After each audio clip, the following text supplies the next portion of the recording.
Top stories this week on the WINN Weekender. The Bastyr High School saga continues as stakeholders discuss where classes will be relocated. A fifth former from the school speaks out. And the federal government defends the National Bank in the delay of the Nevis salary payments. I'm Andre Huey. Welcome to another edition of the WINN Weekender, a comprehensive recap of some of the major stories making the news this week. The suspension of classes at the Bastyr High School dominated the news for much of last week as the stakeholders, namely the Education Ministry, parents and teachers, met at times acrimoniously in a bid to find a solution to the crisis. At one point, the teachers' union was not invited to a stakeholders meeting with the ministry, prompting the school principal, Carly Morton, to walk out of that meeting in support of the teachers. Eventually, all parties met later in the week to discuss the possibility of relocating classes to the Washington Archibald High School under a shift system. For more on this report, we join WINN TV's Toni Frederick. No final arrangements have been agreed upon for the Washington Archibald High School to share its campus with Bastyr High on a shift system.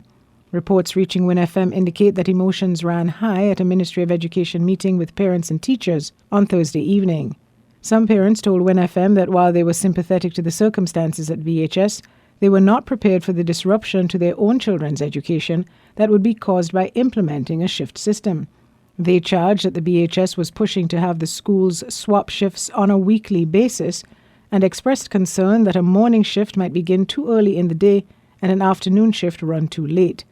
But speaking to WINN FM Friday morning, Acting Minister of Education Marcella Liburd downplayed the tensions, insisting that the majority of Washington Archibald stakeholders understood that they needed to assist. Well, over the past 2 days, we've been having discussions with all of the stakeholders, including parents, teachers, the union, and we really wanted to make sure that they understand what the priorities are. That is to get our children back into the classrooms and also get some testing with urgency done to the Bastyr High School. We had two urgent matters of priority, one short-term, one long-term. The short-term one was to get our children back in the classrooms. At the same time, we want to get CAREC, which was the recommendation of Kariri here, to test the Bastyr High School so that we could put some finality to that particular issue, because as you know, after two Kariri visits, they still could not come up with where the problem really lies. So that is why we're getting this CAREC to come in to test to see if we could find some solutions to that. So in the interim, the short-term goal is to get the children back in the classrooms as quickly as possible. And so we had some options, came up with some options after doing, a lot of inspection of buildings and possible venues and so on. And that is what we did over the last 2 days, put this to all these various groups. And what I could say to you at this point in time is that I think we can say that we have all more or less settled on a particular option. And today we're trying to see how we could put the logistics in place to get that option. So I really prefer not to go into the details since that exercise is not really complete, but just to say that we're pretty much close to resolution because all of the groups have basically agreed on one particular option going forward. So we're just trying, as I said, to put the details together so that we can then make a public statement so that we can get our children back in the classroom as quickly as possible. I know you don't want to go into details, but the word coming out of last night's meeting is that parents and even teachers at the Washington Archibald are not very happy about the proposal. Is that where you all are at the negotiation stage? Are you prepared to say that much at this point?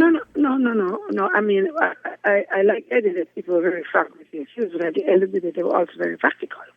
So even though persons were saying that we don't like this option or whatever, they were saying, look, in the interest of our children, we're prepared to go along with it. So it was not really an issue at the end of the day. The Bastyr High was closed last week when the Caribbean Industrial Research Institute expressed concern that the ongoing health issues among staff and students were unresolved. The largest school in the Federation, Bastyr High, has 82 teachers and a student population of over 800. Meanwhile, a Bastyr High School student spoke out on the issue this past week during WINN FM's Voices program. I'm a fifth former right now.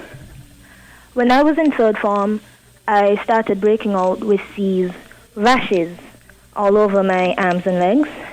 It was these tiny bumps that slowly grew into something about the size of ringworm, and it grew until these rashes spread across my entire body.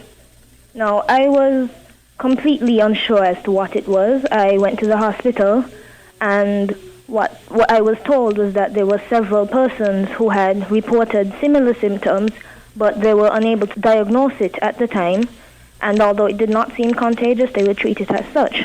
So afterwards, I went to a private doctor, and he diagnosed it as pityriasis rosea.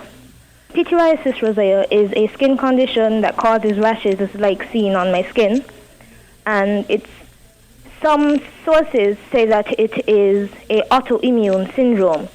So it's really the body reacting to some version of a contaminant, such as a chemical, and producing excess antibodies. So the skin rash in itself is not a result of the contaminant, but rather it is a reaction, the body trying to fight it out, but producing the wrong antibodies for it. Of course, this is only the limited research that has been done. The recent closure of the campus came in the wake of a visit from the Caribbean Industrial Research Institute last week. Kariri reported that it interviewed 19 teachers and 16 students who were experiencing symptoms. The most common include, but are not limited to, skin irritations, dizziness, lethargy, tightness of the chest, and sores in and around the mouth. They are the same as the ones that led to the Trinidad-based Kariri being brought in to conduct specialized air quality tests in December of 2012. I experienced other symptoms, such as the sores in my mouth after being in the lab for 3 days finishing SBAs.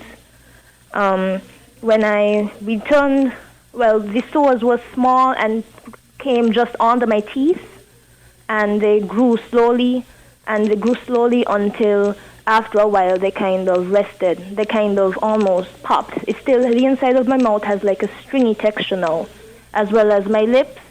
They have this burning feeling that was soon accompanied by almost when someone has a fever and their lip begins to peel. It was almost flaking off.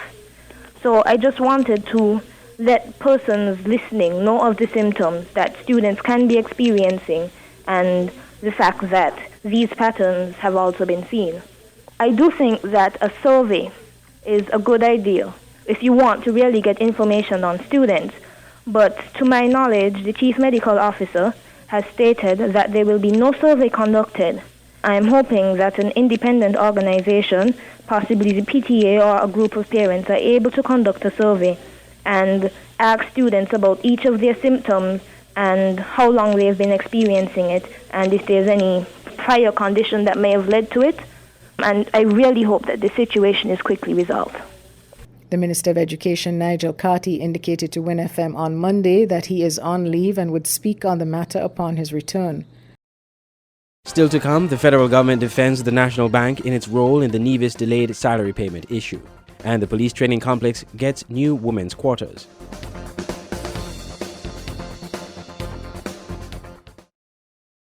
WINN is 98.9. 98.9 is WINN FM. WINN FM's mission is to contribute meaningfully to the information, awareness, and the development of our nation and the region through the building of educated and informed communities. WINN FM faces the issues squarely, without shying away from controversy, while striving continuously to provide balanced, responsible reporting. Better music, better talk, better radio. 98.9 WINN FM. Welcome back. Health Minister and a chairperson of the governing Labour Party, Marcella Liburd, is defending the role of the National Bank in the Nevis delayed salary payment issue. Ken Richards has more. At a weekend meeting of the SKNLP, Minister Marcella Liburd took aim at Deputy Premier Mark Brantley, accusing him of having urged divisions to take their money out of the National Bank. And so they're asking people to take the money out of the bank. The very people who say they want to run this country. Politics is about choice. Can you choose people who are trying to destroy one of the major institutions of your country? National Bank is the leading bank in the OECS. And you have people in this country who are trying to tell you to destroy your bank. But how you can vote for them people? Politics is about choice. And so you now have a situation in Nevis to do with National Bank. And if you hear Mark Brantley, this man who had milk and honey flying off his lips, all he bringing now is sour cream. You can't believe it's the same man. Deputy Premier Brantley is dismissing the Liburd allegation as, quote, obvious nonsense. However, he says people have the right to determine who they do business with. Divisions have that right. Petitions have that right. You need anybody else. At the end of the day, if it's their money, they have a right to deposit it or withdraw it as they see fit. I was not commenting and have not commented on whether people should remove their money. I have certainly commented on what I thought was the unfortunate use of a fine institution such as the National Bank for political reasons, as was exhibited for all to see last week, Wednesday, when the checks of the New Zealand administration were bounced, not based on any banking principles, not based on any business principles, but based purely on political considerations. So, yeah, I'm saying instead of taking jabs at me, perhaps the Honorable Marcella Liburd should spend her time seeking to ascertain why public institutions, publicly owned institutions, such as National Bank, are being used to victimize the people of Nevis. Marcella Liburd at the Labour Party meeting suggested that the Concerned Citizens Movement ruled the Nevis Island administration is attempting to draw the bank into the political arena. Because I was one of the persons who throughout this campaign has said that there's some things that must be above the politics. And I kept saying National Bank is one of them. Because whoever government is in, that bank is the bank of the people of St. Kitts and Nevis. And it must be above the politics. Because the bank helps the entire country. The bank knows no politics. But for some time now, don't fool yourself. It's a campaign against the bank and it ain't just that. However, as we've been reporting, a former colleague, Team Unity leader Timothy Harris, says the politicizing of the National Bank must be laid squarely at the doorstep of the governing party. And the government has a majority shareholding in that bank. Indeed, it's a unique bank in that the majority shareholder controls all the nominees and the board of directors. The chair of the board of directors is the party organizer for the Douglas Party. A member of that board is also the CEO of the party. So the politics is deeply entrenched in that bank. And when you look at all the nominees, you must ask yourself, what is their call to fame? The newly refurbished women's quarters at the police training complex was presented at a ceremony last Tuesday. For more in this report, we present WINN FM's intern from Bastyr High School, Kayla Bass. The new building, the Dizen House, was donated by Vic Dizen and his partners Fortunato Bordin and Dominique D'Amico. Mr. Dizen is the owner of the Royal St. Kitts Beach Resort Limited and the chairman of the Royal Beach Development Group. In his address, Superintendent Lionel Moore, the commandant of the police training school, explained the reason for the refurbishing of the building. During last year, as we were about to commence our initial training of course number 39, there was a shortage of space for our female police officers. This concern was brought to the attention of our Commissioner of Police, Mr. C.G. Walwyn. At that time, this building behind us was in a state of disrepair. The Commissioner of Police came and inspected the building and said that we need this building for the female officers and the tailor shop. He then told me in his usual elegant style, I am going to make this happen. He described the building as being in disrepair at that time and thanked Mr. Dizen and his partners for stepping forward and taking on this project so willingly. Mr. Arun Maharaj, the director of the Royal St. Kitts Beach Resort Limited, spoke on the details of this project. The training complex underwent a major renovation of the existing 1,300 square foot building to what it is in front of us today. The monetary contribution of this project is estimated to be approximately $100,000 US, which took approximately 3.5 months to complete. It must be noted, the renovation of this nature, conceived and executed in such a timely and professional manner, required the effort and commitment from the time the decision was made to commence the renovation. It was in the month of September last year where Superintendent Moore presented the idea that this building required a major renovation due to the fact that it was not in a proper state to be used. Her Excellency, Permanent Secretary of the Anti-Crime Unit, Mrs. Astona Brown, said that the opening of the Dizen House is helping them to achieve one of their goals, which is to improve the work area of enforcers of the law. This collaborative effort with the Marriott partners is therefore assisting us with the accomplishment of an important segment of our strategic goal for the principal law enforcement agency in the Federation. It is clear, therefore, that as part of its strategic planning, the Anti-Crime Unit has committed not only to capacity building of the security forces, but to ensure the enhancement of the physical environment in which they work. The quarters features 3 bedrooms, 2 bathrooms and a living room on one side, and a tailor shop on the other.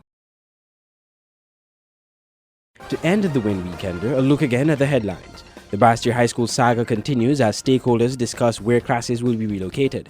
And the federal government defends the National Bank in the delay of the Nevis salary payment. This has been the WINN Weekender. On behalf of the WINN TV News team, I'm Andre Huey. Thank you for watching.